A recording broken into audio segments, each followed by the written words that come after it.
Esto me da chance como para poder llegar a la casita.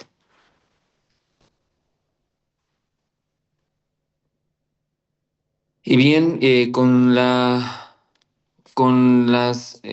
introducción que habrá hecho ya el doctor Gastón, es para mí todo un privilegio y un gusto poderme dirigir a todos ustedes, que se llama en una nueva versión del curso VIP del CEAMEDIC. Ya llevamos buenos años haciendo estos cursos con muy buenos resultados, cada vez innovándonos en tecnologías hacia el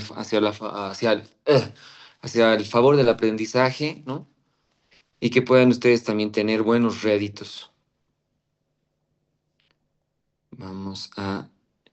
Bueno, hace pocas semanas se ha publicado Bibliografía. la nueva bibliografía, ¿no? Que consiste en un nuevo texto en relación a ginecología y obstetricia. Ya esta última bibliografía, creo que nadie se la esperaba. Particularmente considero que es un texto un poquitito más antiguo que inclusive la bibliografía anterior, pero pues bueno, ya está elaborada la bibliografía, así que tenemos que adaptarnos a esta nueva hermenéutica con esta nueva bibliografía, ¿ya? Confírmeme por favor que se logre ver la pantalla. Se logra ver, doctor. Gracias. Muy bien, Perfectamente. vamos a comenzar entonces.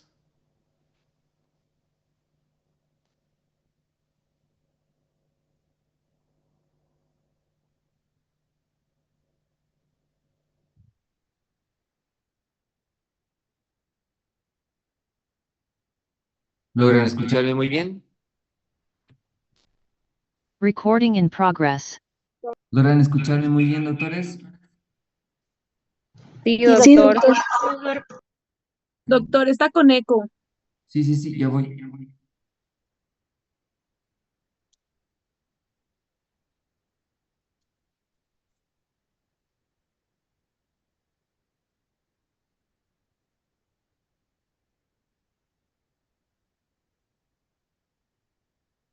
Genial, ahora sí, logran, me avisan si se escucha muy bien. Sí, doctor, se escucha bien.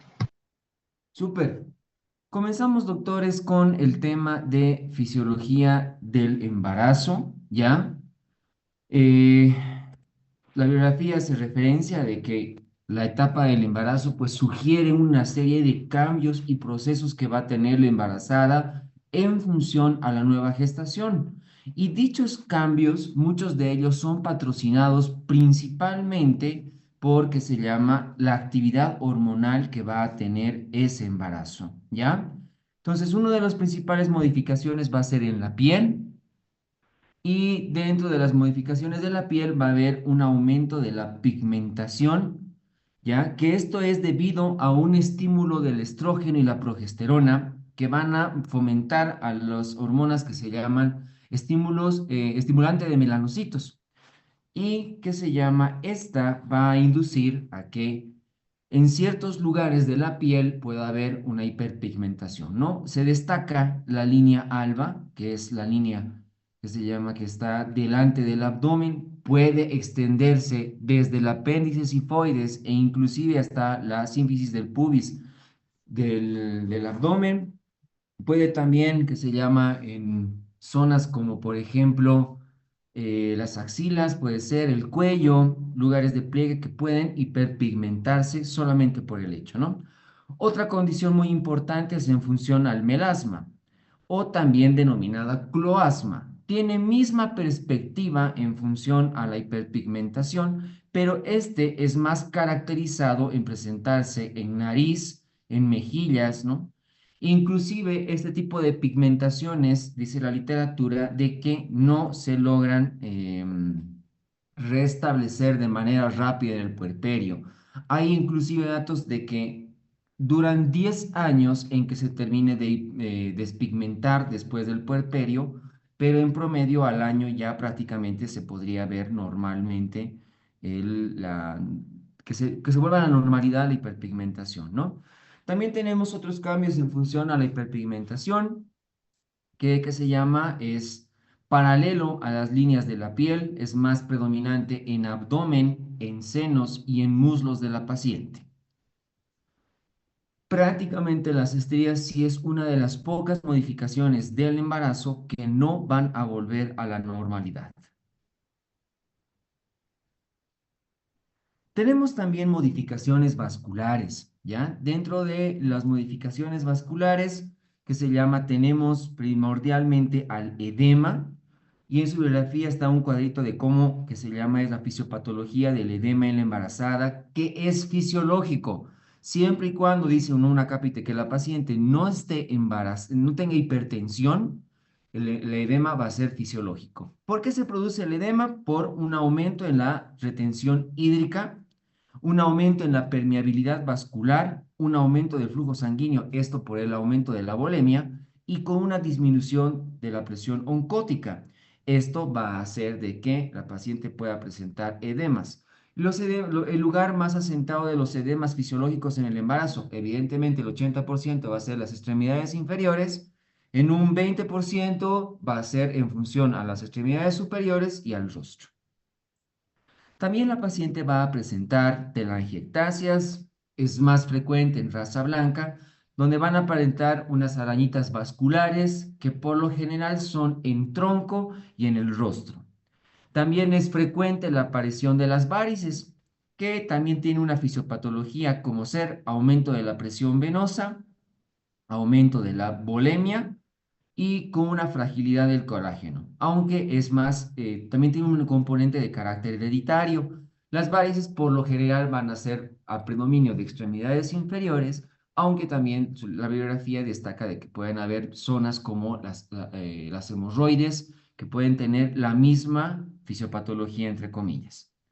Y también, que se llama, tenemos los eritemas palmares, más característico del segundo y del tercer trimestre, no muy frecuente, pero se nota más en pacientes de raza blanca. Y también tenemos los hemangiomas, muy raros de presentación, pero con la fisiopatología tal cual de la participación del estrógeno y la progesterona. También tenemos algunas modificaciones generales llamativas. Dentro de las glandulares van a destacar principalmente la hiperhidrosis. La paciente tiene una tendencia mayor a tener sudoración, y esto también tiene un componente por factor tiroideo, ¿ya? Tenemos también que las glándulas apócrinas en relación a la axila, ¿no? Aparentemente tienen una perspectiva de disminuir, que se llama la cantidad de glándulas sebáceas en el lugar, ¿no? Y que también en relación al folículo piloso, eh, puede haber datos de hirsutismo en ciertas zonas del cuerpo, como también hay aumento del cabello que va a ser nuevo y que en la etapa puerperal tiene una tendencia a salirse más, ¿no? Esto explica por qué las pacientes en etapa puerperal refieren que se les sale mucho el cabello. En relación a los sebáceos, también a las glándulas, hay una tendencia a que se presente el acné en la paciente embarazada.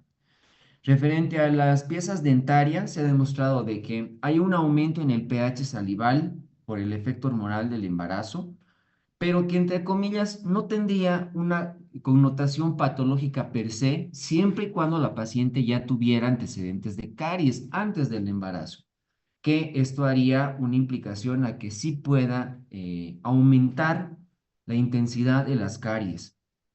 Otro detalle está en que algunas de las veces las encías se ponen bastante sensibles, puede haber tendencia de sangrado, y que en algún momento puede haber la presencia de una inflamación bastante importante de la encía del diente, que se le llama granuloma, ¿no? Granuloma epiógeno, o el epilis gravídico, ¿no? Del embarazo, que por lo general esta lesión puede remitir una vez que está en etapa puerperal.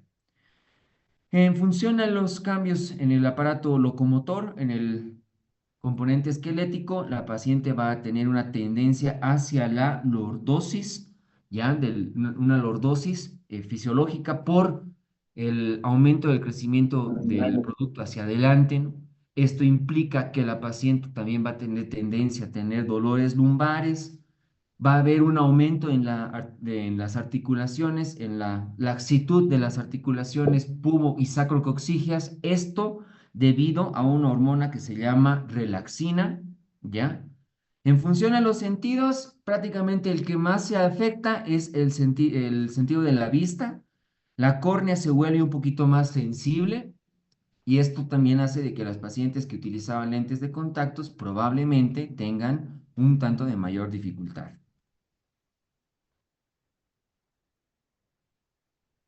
Tenemos también parte de las modificaciones metabólicas en el embarazo, muy importantes. En función al agua, se ha demostrado que en el tercer trimestre, especialmente del embarazo, hay un aumento de la retención hídrica. Esto para compensar las medidas de el líquido amniótico de la embarazada, ya de por sí los edemas que se van a presentar, ¿no? En relación a las proteínas, prácticamente la mitad de la síntesis proteica que te va a tener la embarazada, el 50% va a ser solo para el embarazo y el otro 50% va a ser para las funciones maternas. En función a los hidratos de carbono, este es un detalle bien importante, ¿no? La bibliografía refiere de que ya de por sí el embarazo es como un estado prediabetógeno. ¿Por qué? Porque las pacientes que están en ayunas van a tener datos de hipoglucemia, postprandialmente van a tener una tendencia a la hiperglucemia y hay una hiperinsulinemia con una ligera resistencia a los hidratos de carbono. Mas, sin embargo, esto tiende a ser regulado normalmente por el lactógeno placentario, los estrógenos y la progesterona. Es un detalle muy importante por el cual no hubiera un irrumpimiento en el equilibrio de la glicemia, teniendo que tener en cuenta además de que el producto solo se va a alimentar prácticamente de la glucosa y el oxígeno que le va a dar la mamá primordialmente y parte de la síntesis proteica, ¿no? Entonces es un detalle muy importante. En función al magnesio se ha demostrado de que es un metabolito muy importante, especialmente en el tercer trimestre. Se debería compensar con administrar magnesio en el tercer trimestre porque tiene connotación en las funciones neurológicas del producto. En función a los lípidos, prácticamente todo el colesterol va a subir durante el embarazo, tanto la fracción de HDL como también la de LDL, sin que esto también tenga una repercusión patológica ni para la paciente ni para el producto, ya que el colesterol va a ser bien almacenado por la placenta y el producto es el que utiliza para su conversión de energía. El cobre es otra de las sustancias muy utilizadas en el embarazo por el producto, ya que se llama, va a utilizarlo para degradación de proteínas, degradación de lípidos, y esto lo hace en función a la ceruloplasmina. Utiliza muy bien unido el cobre para hacer esta síntesis. Sabemos bastante bien de que el hierro es uno de los componentes más requeridos de la embarazada durante todo prácticamente el embarazo, esto para además disminuir la posibilidad de tasas de anemia.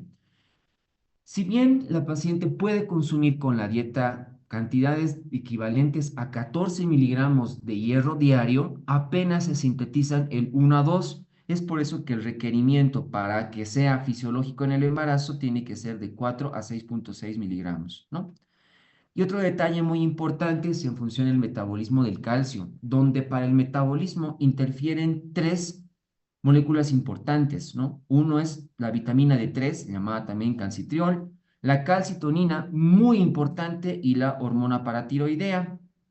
Especialmente la calcitonina es la que regula la actividad de la vitamina D3 y la parotormona para que la paciente no produzca procesos de sobreosificación, teniendo en cuenta de que se pensaba que el embarazo consumía la cantidad de calcio a la mamá, pero se ha dado cuenta de que no.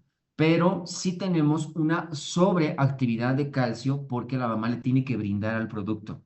Y para que no haya una irrupción en este equilibrio, la calcitonina es la que primordialmente se encarga, que se llama de que no haya una sobreosificación en la paciente en función a la hormona paratiroidea.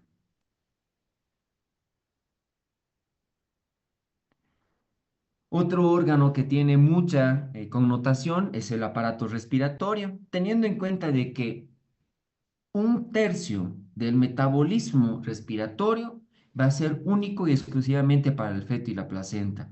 Y dos tercios del metabolismo del oxígeno va a ser para los procedimientos que va a tener la mamá.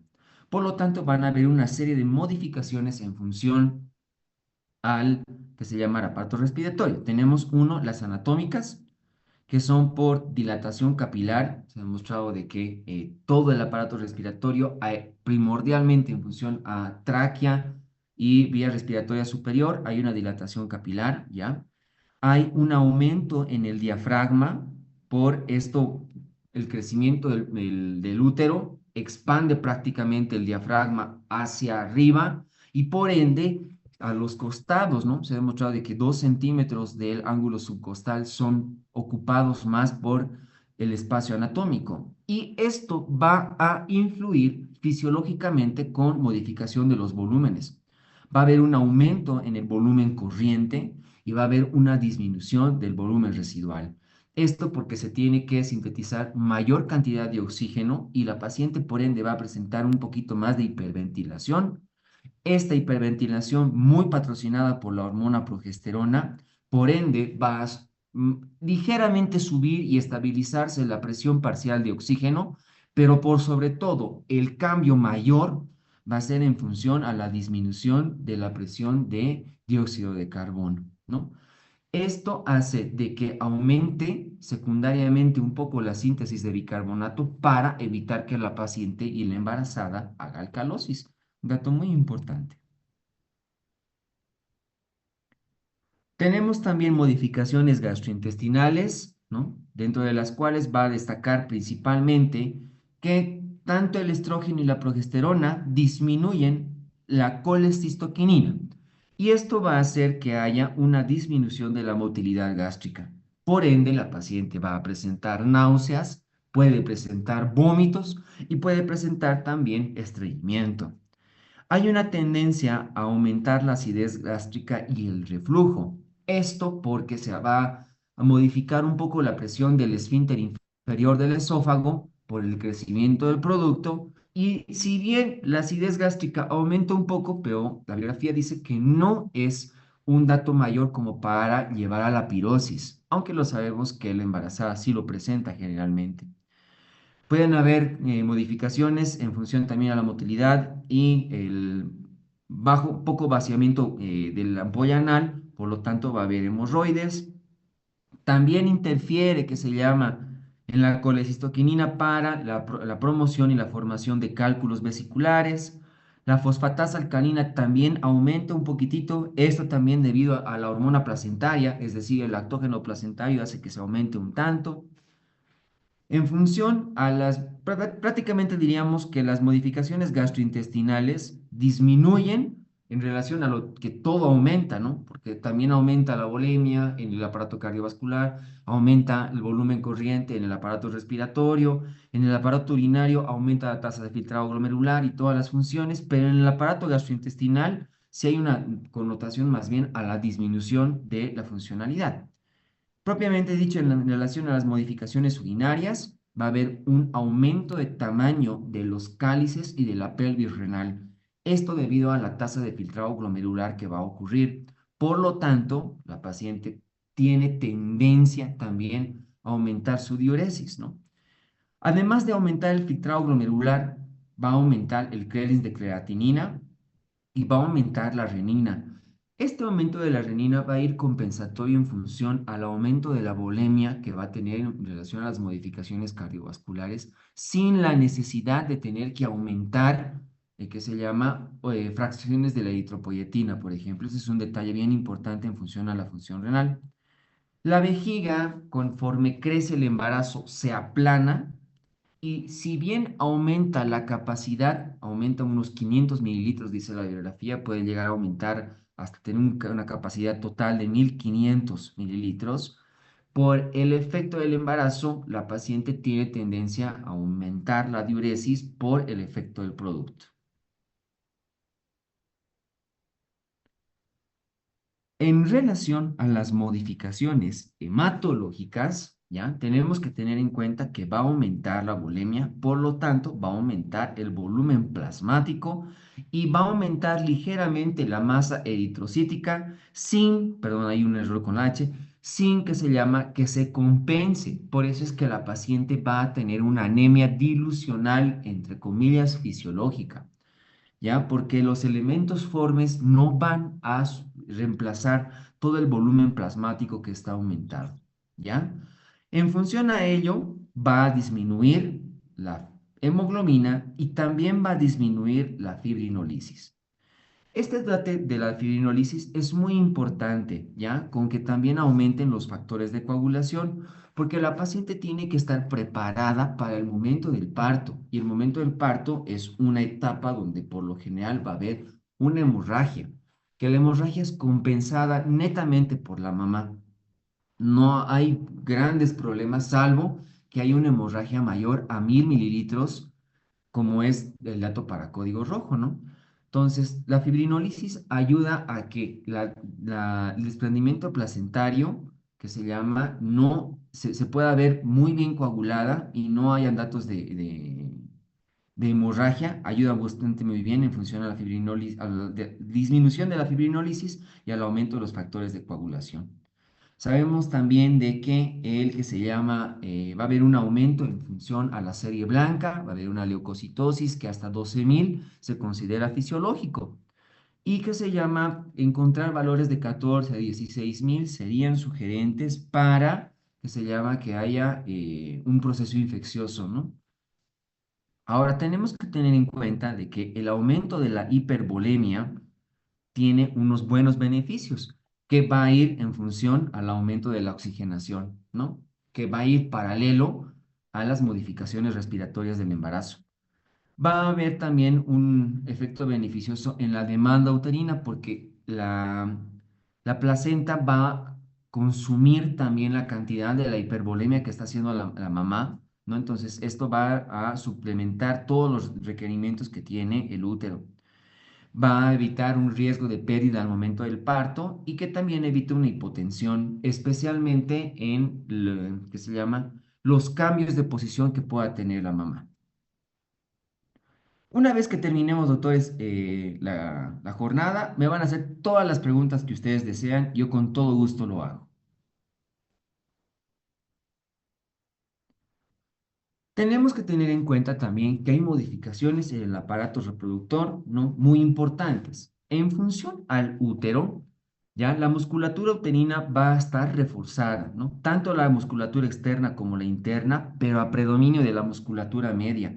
Es en la musculatura media donde se van a presentar las bandas vivientes de Pienaar, que son las que se necesitan en las contracciones en la etapa puerperal para que haya un buen globo de seguridad, ¿ya? Van a presentarse también contracciones uterinas tipo Álvarez, las primeras en el embarazo, que son prácticamente no percibidas por la mamá, pero esto es en función al crecimiento uterino. Y ya más o menos a partir de la semana 20 a 24 sí se presentan ya las contracciones de Braxton Hicks, que sí son representadas por la mamá, sí las percibe, y que inclusive en el trabajo de parto, estas ya tienen una connotación más importante que lo vamos a ver en el episodio del parto, ¿no? El flujo útero-placentario va a estar muy representado por el espacio intervelloso.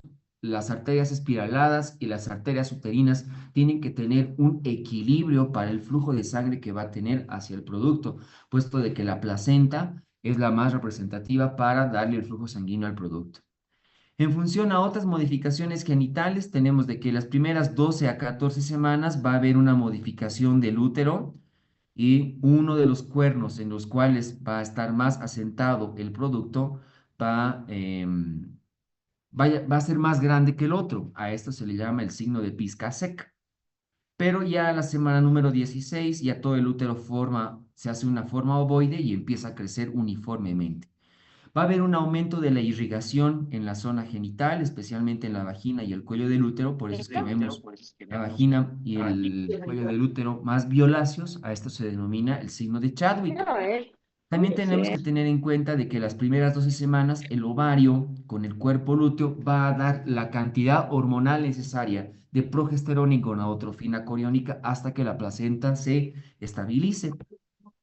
Y que en el aparato, digo que en el seno, en la mama, van a haber cambios importantes fomentados por el estrógeno y la progesterona hacia el crecimiento de los acinos mamarios y de la glándula mamaria como tal. No es una situación sincrónica, va haciendo de a poco. Primero son los ambiolos y luego se van estimulando los conductos. Externamente ya podemos ver la proliferación de los tubérculos de Montgomery, ¿no? Y que ya en algunas edades gestacionales que se llama, se puede ver ya la secreción un poquito de calostro, que va a ser más representativa evidentemente de la etapa puerperal de los primeros días, pero ya si la paciente se estimulara, podría salir ya una gota de secreción amarillenta correspondiente al calostro.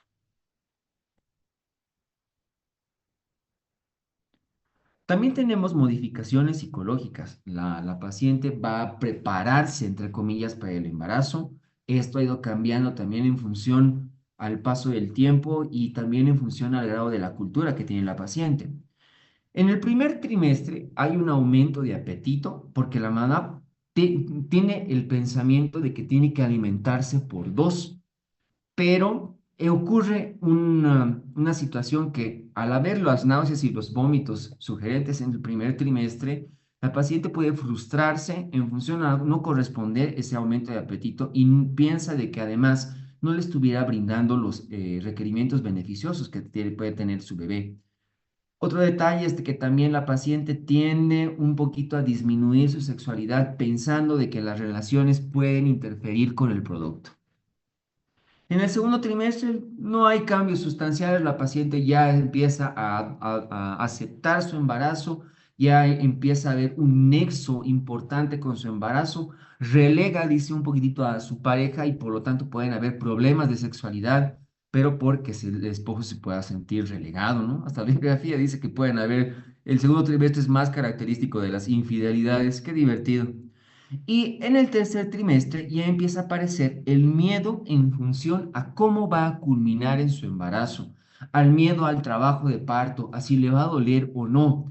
Y también disminuye un tanto la sexualidad en la pareja, esto porque se piensa de que puede estimular bien el trabajo de parto o que pueda las relaciones lastimar al producto, ¿no?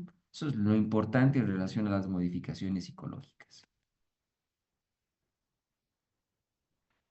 Bueno, con este pequeño pantallazo de este tema que es nuevo, no habíamos visto fisiología del embarazo nunca antes en las otras bibliografías, vamos a empezar con las preguntas, doctores. Les voy a dar la opción que se llama, bueno, sí, es la única opción para que las respondan en el chat, por favor, ¿ya? Y en sus marcas, ¿listos?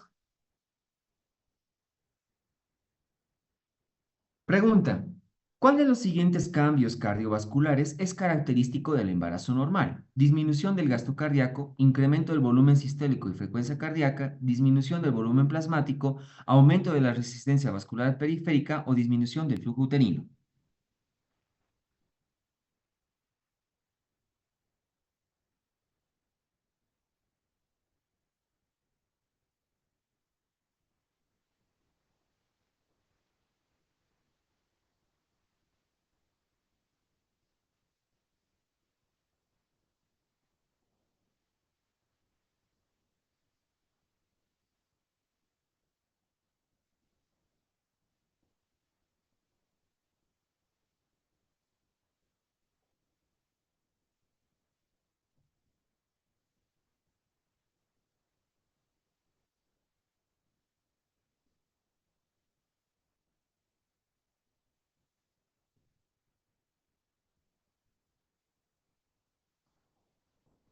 Bien, la respuesta correcta es B, doctores, un incremento del volumen sistólico y la frecuencia cardíaca, ¿ya?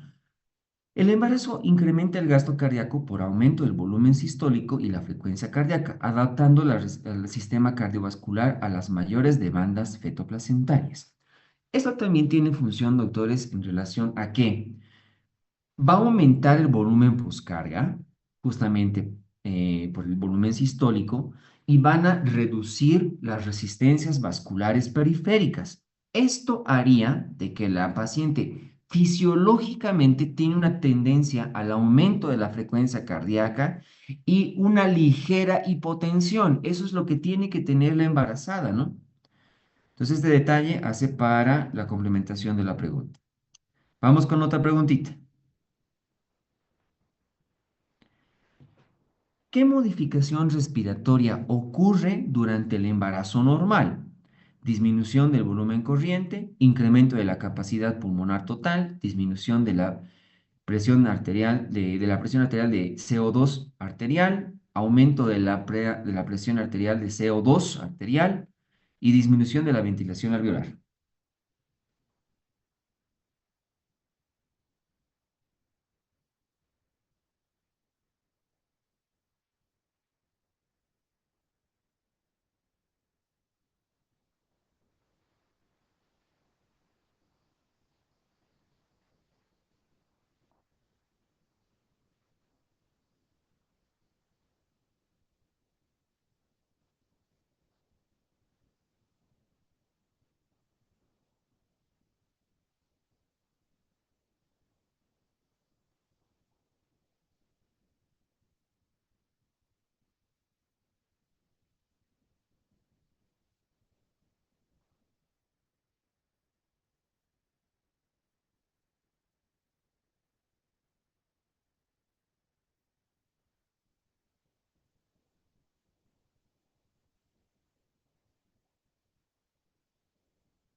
Bien.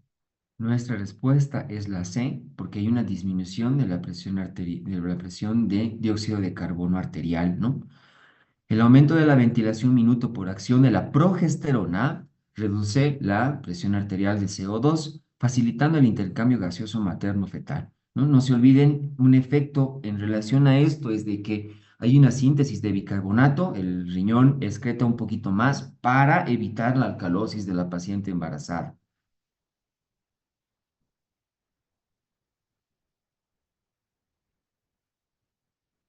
¿Qué hormona contribuye al desarrollo de los acinos mamarios durante el embarazo? Prolactina, estrógenos, progesterona, gonadotrofina coriónica o somatotropina coriónica.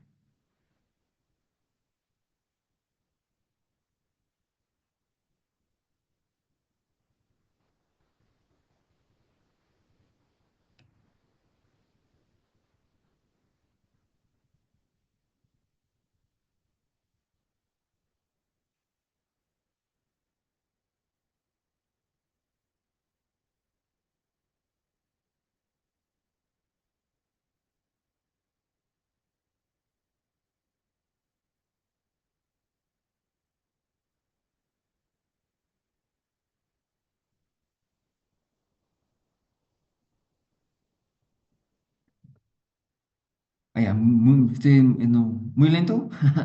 Bueno, los que desean hacer preguntas, al final, por favor, espérenme un cachito al final, doctores, ¿ya? Estoy haciendo muy lento, entonces vamos a ir con la respuesta, doctores. La respuesta es la progesterona, doctores, ¿ya? La progesterona estimula la proliferación alveolar y la diferenciación secretora de las glándulas mamarias, preparándolas para la lactancia, ¿ya? Hay algo que quiero connotar en esta respuesta. Hasta no haber oxitocina, no va a haber prolactina, entre comillas. La prolactina es la hormona de la génesis de la leche, pero en el embarazo, quien va a estimular, porque la paciente, la mujer ya tiene glándula mamaria, pero quien va a estimular a los alvéolos a su formación va a ser la progesterona.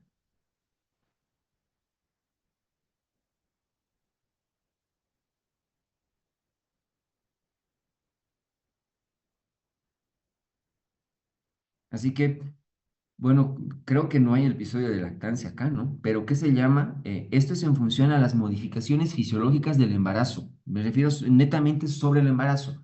Cuando hablemos de lactancia probablemente pueda ser diferente porque ahí hay génesis de leche. Pregunta, ¿Qué cambio renal es fisiológico durante el embarazo? Disminución del filtrado glomerular, aumento de la creatinina sérica, incremento del flujo plasmático renal, reducción del volumen urinario o la hipoperfusión cortical.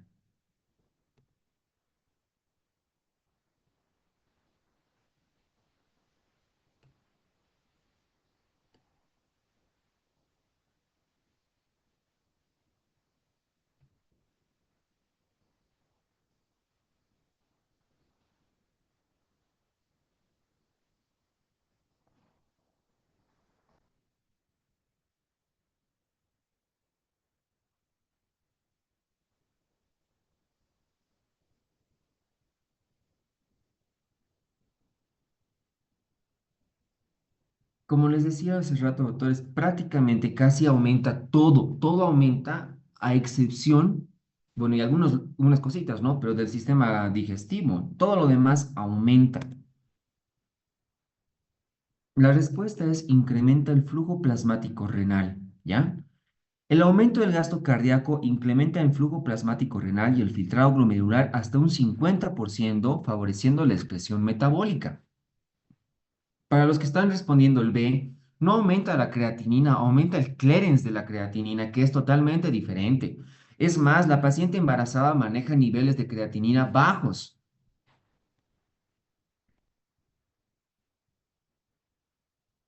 Pregunta, ¿qué cambio endocrino caracteriza al embarazo normal? Disminución del cortisol, aumento del cortisol plasmático total, reducción de la globulina transportadora de tiroxina, disminución de la prolactina sérica o inhibición de la secreción de aldosterona.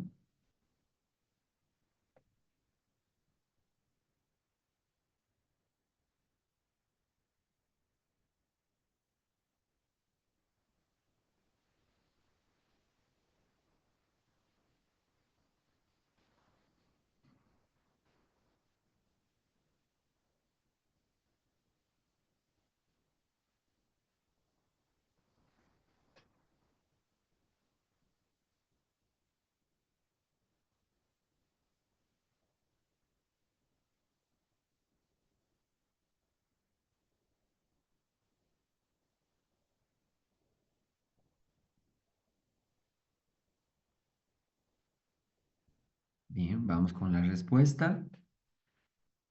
Es la B, aumenta el cortisol plasmático total, ¿no? El embarazo incrementa la síntesis hepática de globulina fijadora del cortisol, lo que eleva los niveles totales, aunque el cortisol libre se mantiene estable, entre comillas, ¿no?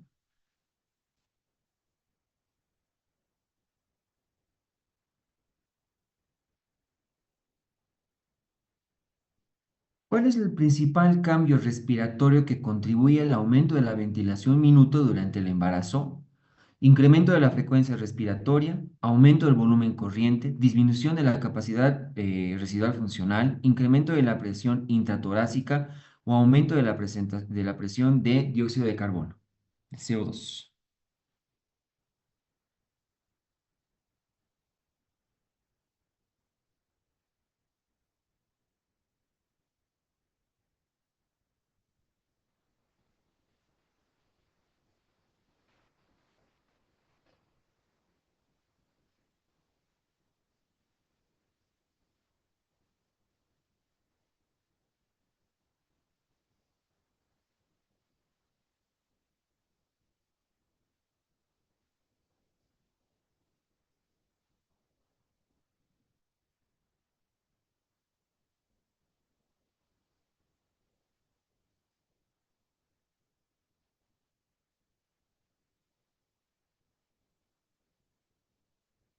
Si hablamos netamente sobre el aparato respiratorio sin que nos digan ventilación minuto, estoy de acuerdo de que hay ahí dos cosas que ocurren dentro del embarazo, ¿no?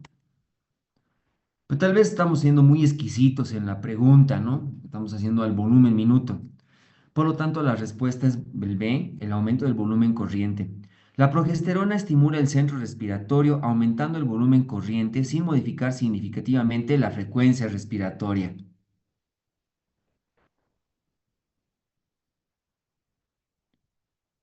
Bueno, doctores, durante los últimos años, las preguntas que son de ginecología y obstetricia y era en función a la bibliografía anterior, Habían preguntas obvias, o sea, re grandes, pero habían preguntitas bastante rebuscaditas, ¿no? Supongo que no va a ser la excepción este año. ¿Cuál es el principal cambio cutáneo durante el embarazo? Hablando de fáciles. Hiperpigmentación, palidez, alopecia, piel seca, hipoqueratosis.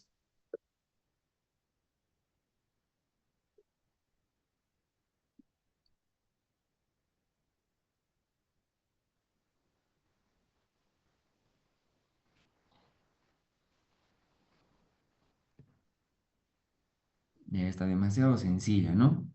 Vamos de una. Sí, la respuesta es la A, es lo que hay en que se llama es la hiperpigmentación, ¿no? La estimulación estrogénica y de la hormona estimuladora melanocitos provoca hiperpigmentación en áreas como la línea alba, pezones y cara. En la cara hablamos del cloasma gravídico.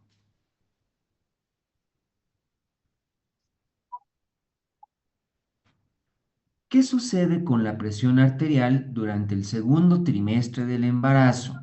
Aumenta progresivamente, permanece sin cambios, disminuye levemente por la vasodilatación sistémica, se eleva por hipervolemia o aumenta por acción de la gonadotrofina coriónica.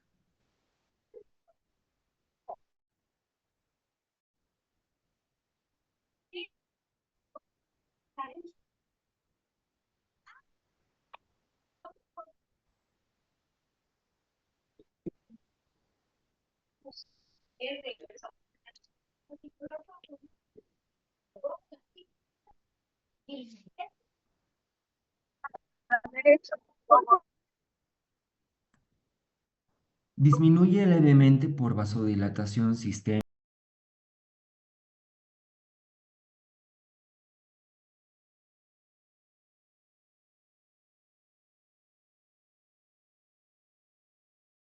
Recording in progress.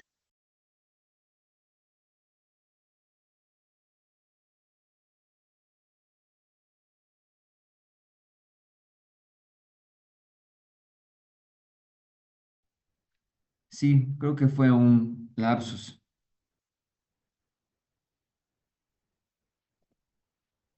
Vamos a volver a compartir, pierdan cuidado. Ya.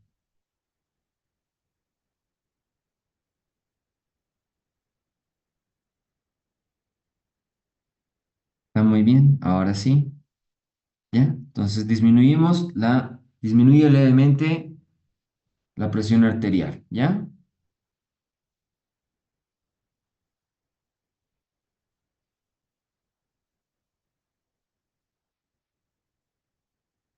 Vamos con la siguiente pregunta, doctores.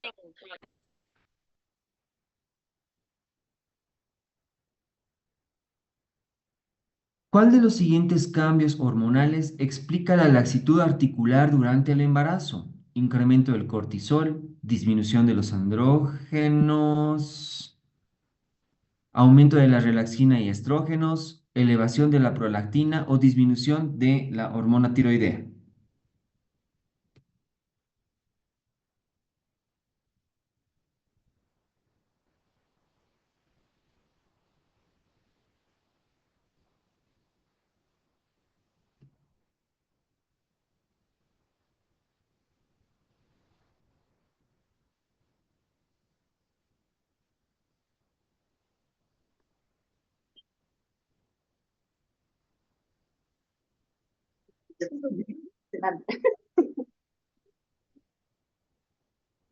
Mayerlin, su micrófono, por favor, apáguelo.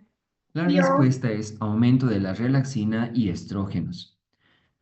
Ambas hormonas actúan sobre el colágeno y las articulaciones pélvicas, aumentando su elasticidad e inclusive ya preparándolo para el parto.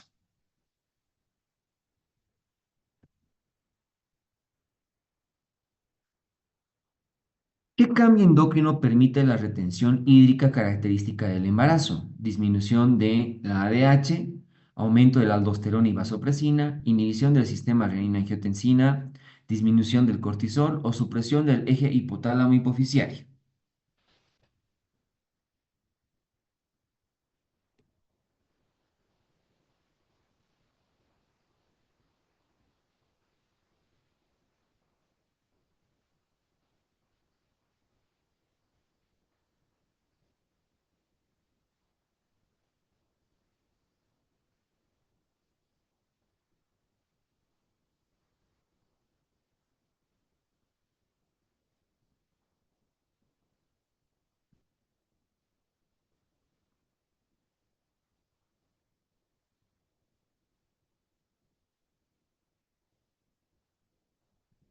Vamos con la respuesta. La respuesta es B, aumento de la aldosterona y la vasopresina. Ambas hormonas retienen el sodio y el agua, expandiendo el volumen circulante para satisfacer las demandas fetoplacentarias. Entonces, creo que sería tal vez como un tip para este tema. Todo aumenta, más bien vean las cositas que disminuye y eso sería lo ideal que tengan en cuenta para memorizar, digamos, ¿no? ¿Qué cambio hepático es fisiológico durante la gestación? Aumento de las transaminasas, disminución de la fosfatasa alcalina, elevación de la fosfatasa alcalina placentaria, aumento de la bilirrubina conjugada o la hiperproteinemia.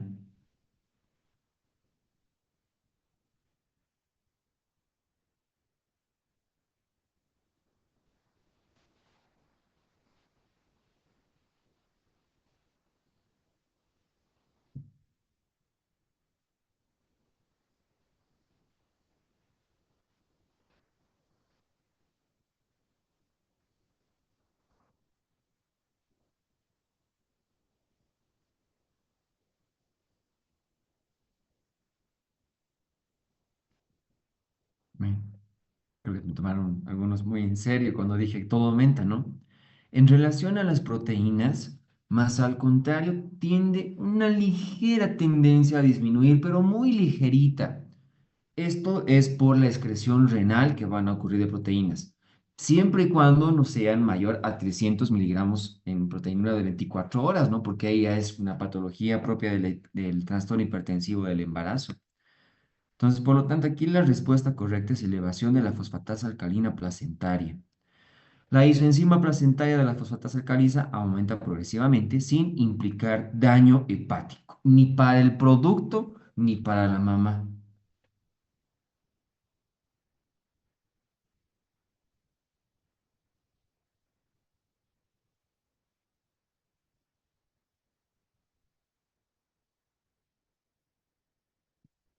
¿Cuál es el cambio renal más característico del embarazo? Hipoperfusión cortical, dilatación pielocalicial fisiológica, disminución del flujo plasmático renal, aumento de la reabsorción de la urea o la atrofia tubular.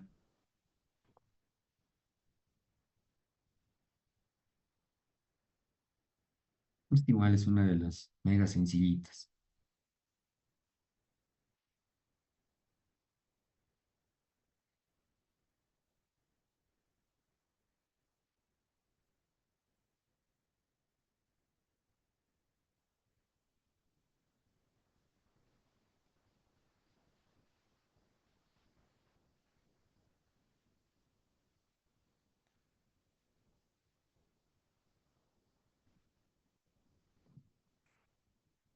Hay una dilatación pilocalicial fisiológica, ¿no? Esto es secundario al aumento de la tasa de filtrar.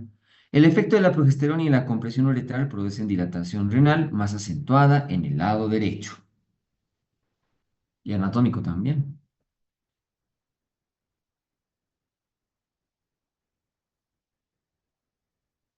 ¿Qué cambio metabólico favorece la disponibilidad de glucosa para el feto? Aumento de la sensibilidad a la insulina, disminución de la gluconogénesis hepática, aumento de la resistencia periférica a la insulina, inhibición de la lipólisis y disminución de la secreción pancreática.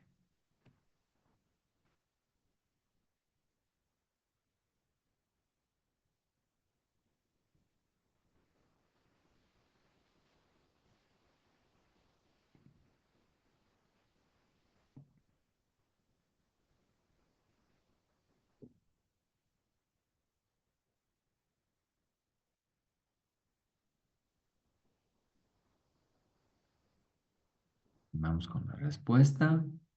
Es el aumento de la resistencia periférica a la insulina.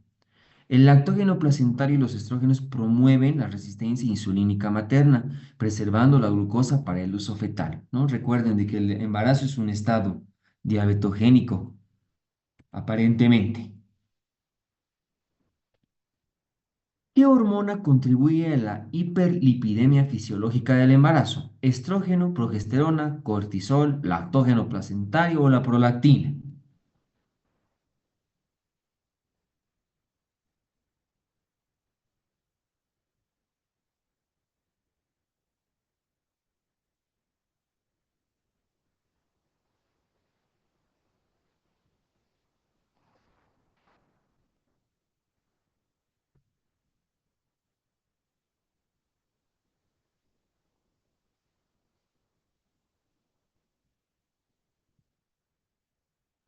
El lactógeno placentario es la respuesta, ¿no? Estimula la lipólisis materna para prever ácidos grasos libres como fuente de energía, preservando la glucosa para el feto. Y no solo la glucosa, sino también la síntesis de ácidos grasos.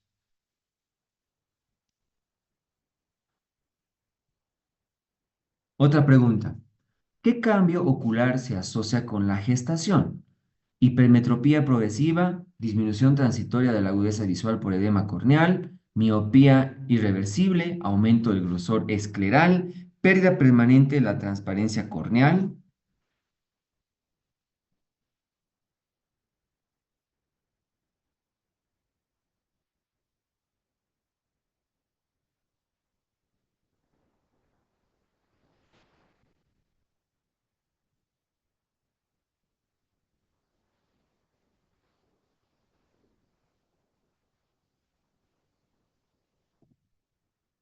Y prácticamente es uno de los pocos sentidos que se modifican y en función solamente a la córnea, ¿no? Dice disminución transitoria de la agudeza visual por edema corneal. La retención de líquidos y cambios hormonales se alteran la curvatura corneal, afectando temporalmente la visión.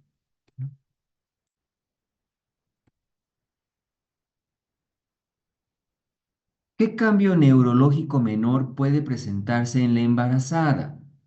Hiporreflexia, temblores y parestesias leves, disminución del flujo sanguíneo cerebral, aumento de la presión intracraneal, hipertonía muscular.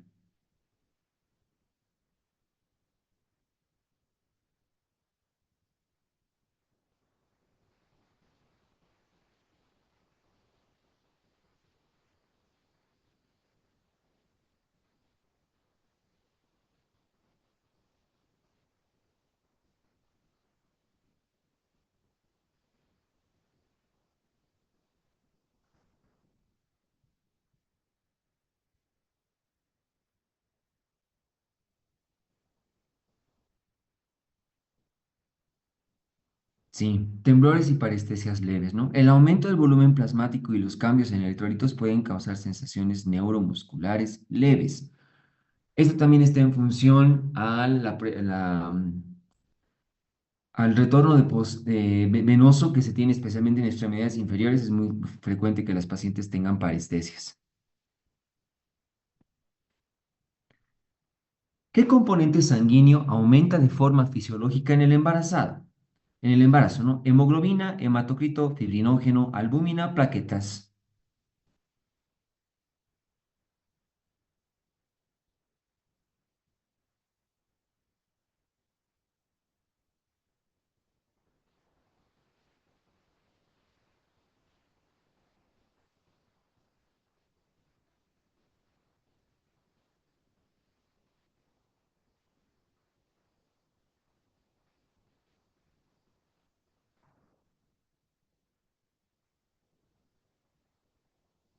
Hay varias respuestas acá, ¿eh? Uno, no se olviden que la paciente embarazada va a tener, entre comillas, una anemia dilucional fisiológica. Eso va a repercutir en disminución de la hemoglobina y por ende también del hematocrito. Ya les había comentado, disminuye un poquitito la albúmina, disminuye un poquitito. La paciente va a aumentar sus factores de coagulación y va a disminuir la fibrinólisis, ¿no? Pero el fibrinógeno va a aumentar. Ahí un ratito.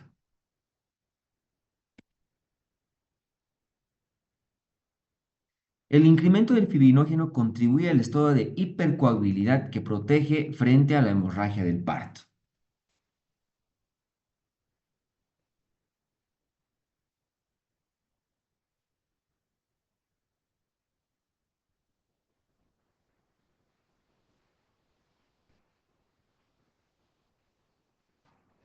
¿Cuál es el principal cambio hematológico que se presenta durante la gestación? Policitemia, leucopenia, aumento de la viscosidad sanguínea, trombocitosis, anemia fisiológica por hemodilución. Ya demasiado sencillita está esta, ¿no? Pero tal vez refuerza mucho la respuesta anterior, doctores. ¿Ya?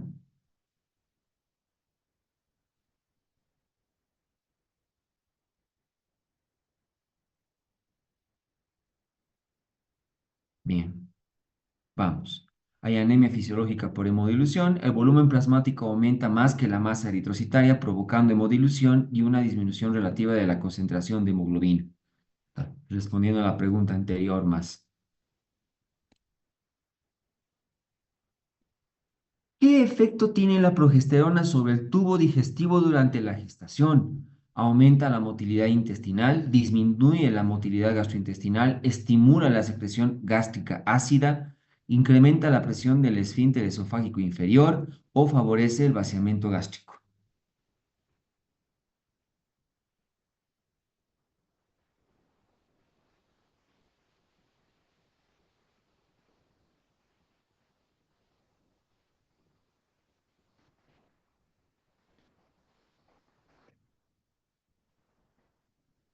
Hay dos lugarcitos en el cual dice, ¿no? A nivel de las células del estómago, sí aumenta la secreción de ácido clorhídrico. Por ende, deberíamos pensar de que aumenta la acidez.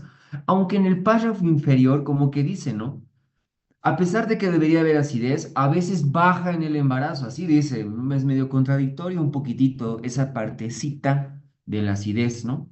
Pero lo que sí podemos llegar en conclusión totalmente es que disminuye la motilidad intestinal, ¿no? La progesterona relaja el músculo liso gastrointestinal, reduciendo la motilidad y favoreciendo el estreñimiento y el reflujo gastroesofágico.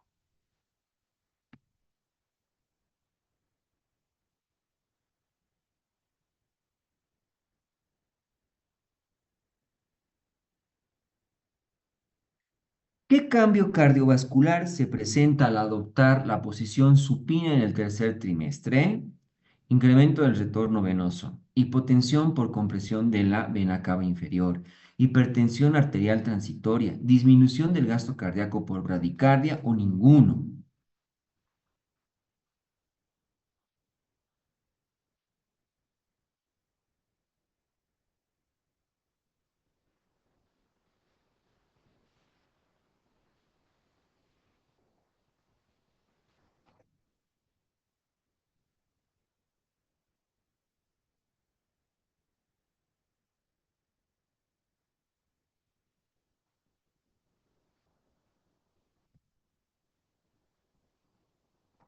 Hay una hipotensión y es leve por compresión de la vena cava inferior, ¿no? El útero grávido comprime la vena cava inferior, reduciendo el retorno venoso y provocando el síndrome de hipotensión supina.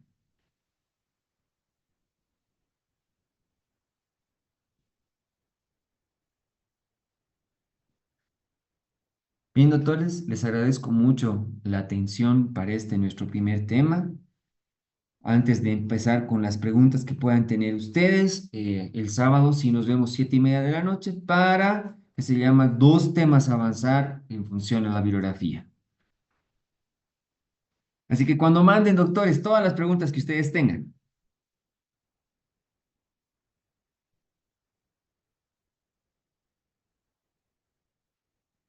Doctor, muchas gracias por la clase de hoy. Una preguntita, el día sábado, ¿con qué temas vamos a estar, doctor?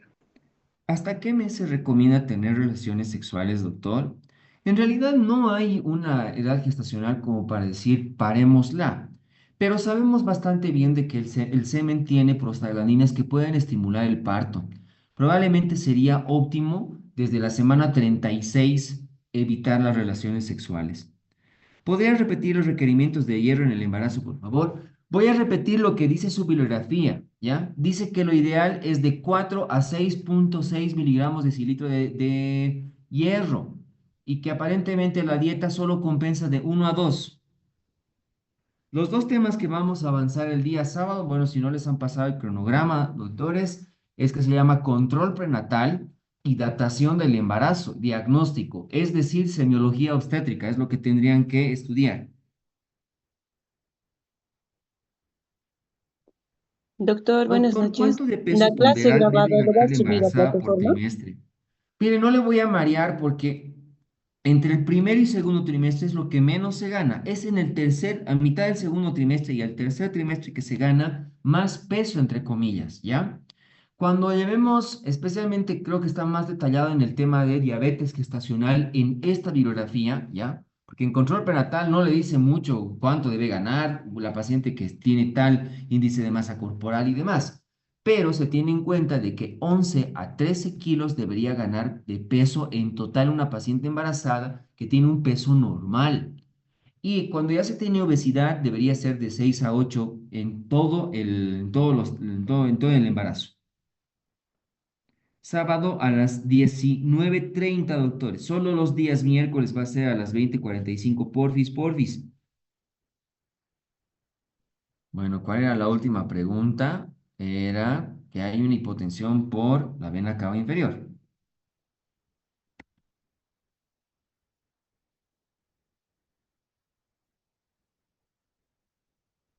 Algunas preguntas, en realidad todas, si se dan cuenta, la justificación está en cuando doy la respuesta y está en función a la bibliografía.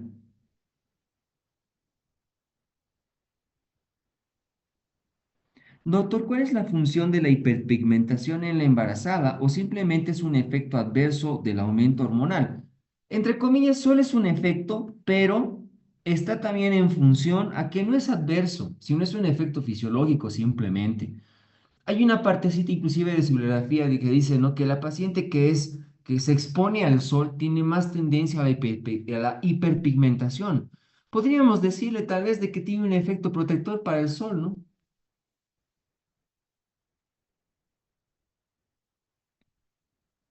Haremos una revisión de las preguntas que entraron en el examen anterior. Sí lo podemos hacer, doctores, pero cambió pues totalmente la bibliografía. Y miren, yo ya voy, que se llama avanzando buena parte de los temas, prácticamente casi ya todos de los que tenemos en en estas nuevas bibliografías que es con Pérez Sánchez en su cuarta edición, y hay cambios bastante sustanciales en relación a la bibliografía anterior, así que dudo mucho que se vayan a repetir preguntas del examen pasado, lo dudo bastante.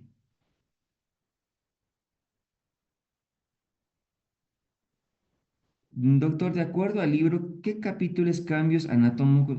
Ahí justo el texto, a ver, si me permiten un ratito, ahorita yo le digo qué capítulo es inclusive.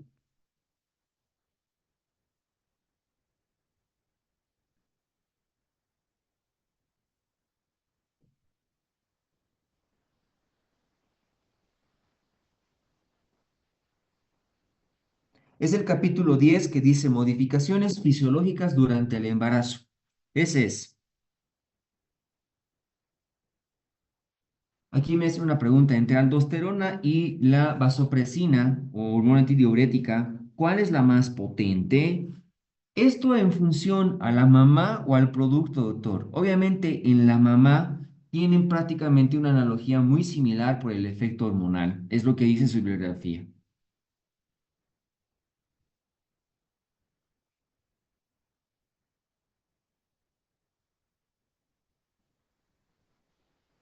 Doctor, buenas noches. ¿Cuáles serán los días y horarios de clase? Bueno, los días lunes y sábado nos vemos a las 19:30. Los días miércoles, como hoy, nos vemos, si puedo llegar un poquito antes, doctores, vuelo del trabajo para estar 20:30, mucho mejor. Si no, 20:45 es bastante seguro. ¿Cuáles son los dos temas que se llama? Es control prenatal y datación del embarazo. Así han puesto en su bibliografía, ¿no? Que es diagnóstico del embarazo. Es decir, control prenatal y semiología obstétrica. Doctor, disculpe, es normal que la paciente vomite hasta el tercer trimestre.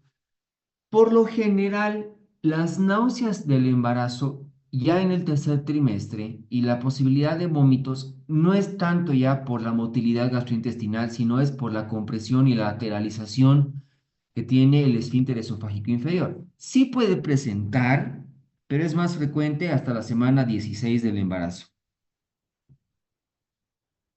Doctor, ¿cuáles son los cambios más característicos de cada sistema? Bueno, pues si lo podría decir, piel, hiperpigmentación. Si le puedo poner gastrointestinal, disminución de la motilidad gástrica. Renal, aumento de la tasa filtrado glomerular. ¿Qué se llama? Respiratorio, aumento del volumen que se llama corriente. ¿Qué más hay? ¿Qué puedo decir? Esquelético, lordosis. fisiológico. Eh, um, en relación a la síntesis de hidratos de carbono, hipoglucemia en ayunas, hiperglicemia postprandial e hiperinsulinemia, que esto se traduce en resistencia a la insulina periférica.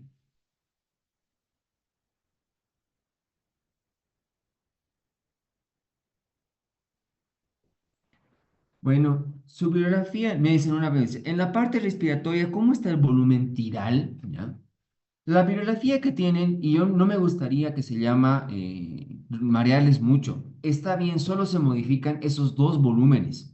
Inclusive cuando se tiene que hacer RCP en la embarazada, se toman muy bien estos dos volúmenes. Por lo general, la paciente lo ideal es intubada cuando se tiene que hacer, justamente por los cambios fisiológicos que tiene el embarazo.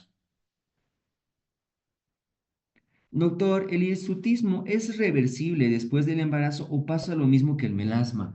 Por lo general, el hirsutismo sí tiende a reducirse, ya más rápido inclusive que el melasma. Doctor, si lo podemos subir la grabación a la plataforma, por supuesto lo van a subir. Puede repetir el horario, por favor. Lunes y sábados a las 19:30 y los miércoles a las 20:45. Doctor, en el libro menciona fisiología fetal. ¿Ese tema no se llevará? Este tema está muy inmiscuido con embriología fetal, ¿ya? Está prácticamente a la par. Y si no me equivoco, dentro de sus ciencias básicas tienen ya el tema, ¿no? Entonces, es propiamente dicha fisiología del embarazo. No dice en la bibliografía de todos modos que sea fisiología fetal, ¿ya? ¿Qué posición materna debe adoptar la gestante en caso de alguna complicación, como amenaza de aborto, contracciones uterinas prematuras, si es posición supina o decúbito lateral? Ya, buena pregunta. ¿Qué se llama? El decúbito lateral descomprime la vena cava inferior y también la aorta, por lo tanto, aumenta el espacio de oxígeno hacia el producto, ¿ya? Pero eso es en un embarazo ya con un útero bastante grandecito, ¿no? Estamos hablando de 24 semanas para adelante. Si hablamos como para amenaza de aborto, no tiene sentido porque en una amenaza de aborto, por lo general, el útero es o en las primeras semanas intrapélvico o ya, digamos, 18 semanas ligeramente, pero debajo del ombligo, no lo sustancial como para comprimir la vena cava y la aorta. Entonces ahí la posición es independiente, pero ya cuando estemos en embarazos de gran tamaño y no para las contracciones uterinas, sino para mejorar el flujo sanguíneo, es el decúbito lateral izquierdo. Doctor, la clase grabada lo van a subir a la plataforma, por supuesto. Doctor, ¿cuál es el valor para considerar anemia en una mujer embarazada? Esto tiene múltiples respuestas y entre comillas tampoco es que diga cuánto es el valor para diagnosticar anemia en su bibliografía que hay, ¿no? Pero si no me equivoco está con un punto de corte de 12 miligramos sobre decilitro. Esto obviamente tiene en función de que su bibliografía es chilena y mucho hacen epidemiología chilena. Es decir, todo está en relación al nivel del mar, doctores.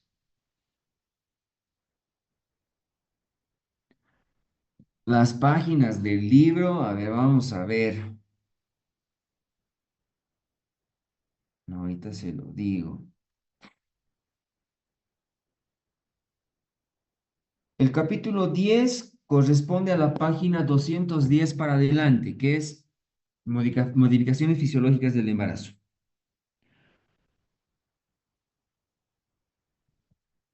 El que aumente la renina, porque me preguntan por la acción de la renina. La renina aumenta solamente en función a la tasa de filtrado glomerular y al volumen plasmático, ¿ya? Pero sabemos bastante bien de que la renina tiene una connotación importante con la eritropoyetina, ¿ya? Pero sin que la modifique. Prácticamente la renina se mantiene ligeramente elevada, pero sin que repercuta nada más.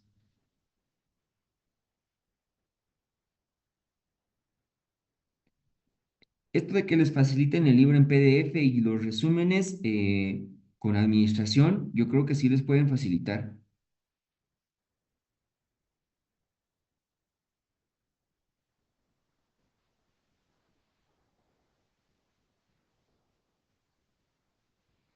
¿Qué se llama, autores? Vuelvo a recalcarles, fisiología fetal está muy, si empiezan a leerlo un poquitito, está mucho en función a embriología.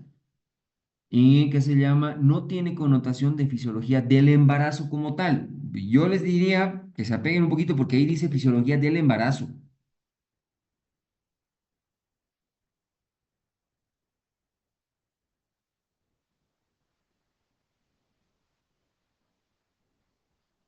Doctor, ¿puedes repetir el horario? Bueno, los lunes y sábados 19:30, es decir, 7:30 de la noche.